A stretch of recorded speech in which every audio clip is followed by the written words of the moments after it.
Okay, well, I wanted to just provide a little update on the pickup truck for anyone who's following along.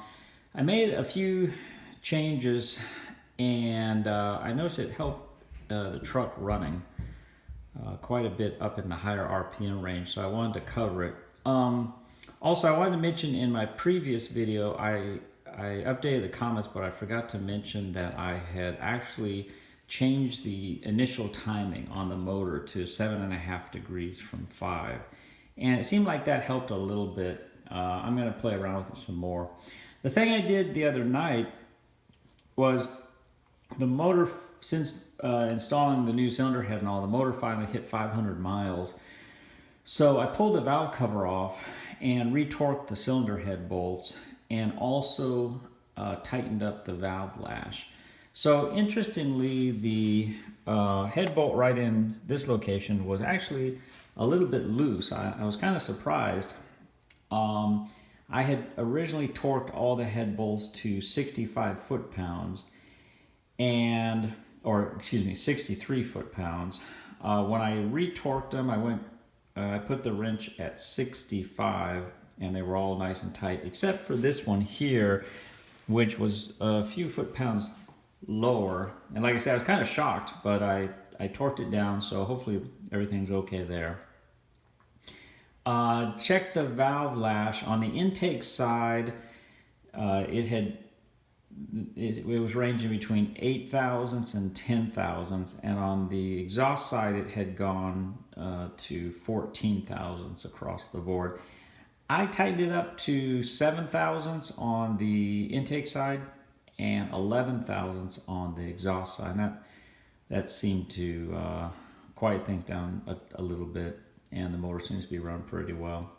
The other thing I did was I dropped the spark plug heat range back to the factory settings. I was running heat range 1 heat range hotter than factory specifications, and while that seemed to work okay, I had largely done that because I was worried about oil impingement into a couple of the cylinders before I put the new cylinder head on.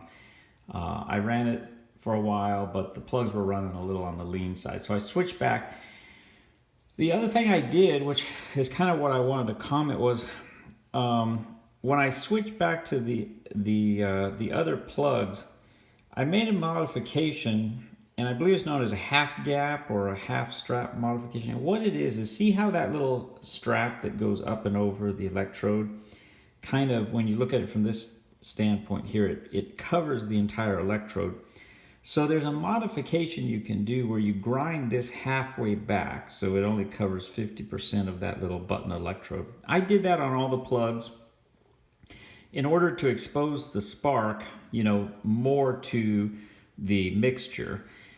The other thing I did was I gapped the plugs down from the 31 thousandths that the manual recommends, or the workshop manual recommends, to 25 thousandths. And the reason I did that was because when you're dealing with electricity going across an air gap, the larger the gap is, the more resistance you have to the air molecules and all.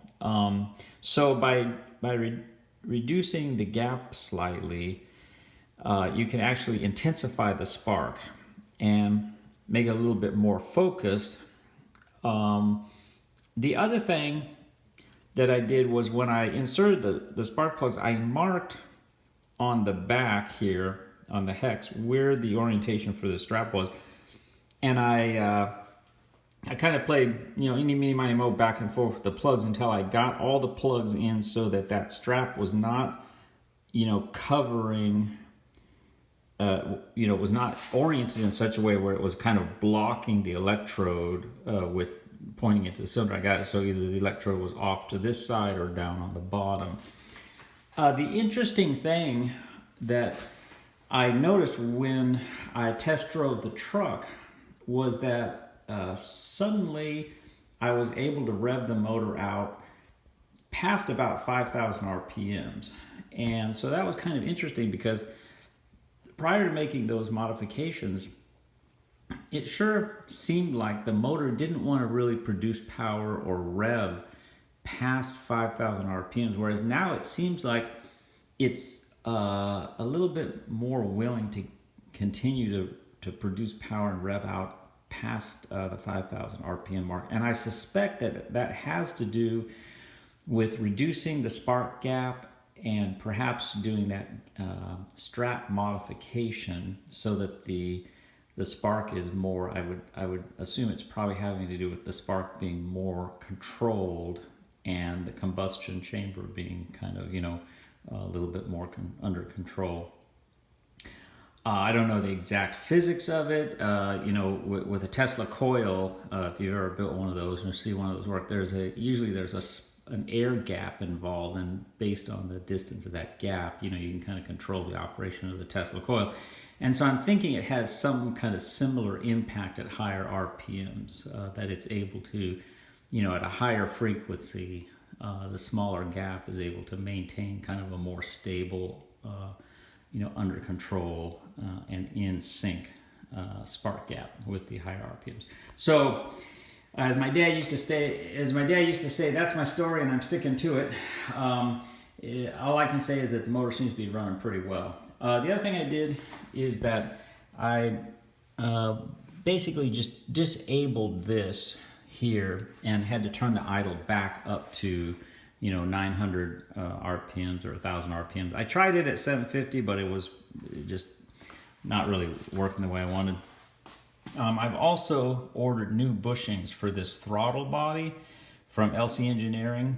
So I'm going to pull the throttle body off and then put the new bushings in. And I want to see if that allows me to get a slightly more stable idle. It idles okay. I know the 22RE is not known for, having butter smooth kind of, V12, idling, but I do want to get it as good as I can. So, okay, I think that's probably the latest on the truck. Everything's running well. I'll be getting some gas mileage figures probably in the next couple of weeks for a long trip, 100 miles plus. And I will definitely relate those because that's been a popular question with people who follow this kind of series of stuff on the truck. So, okay, hope you've enjoyed the video. As always, feel free to use the comment section below if you have any questions. Thanks for watching.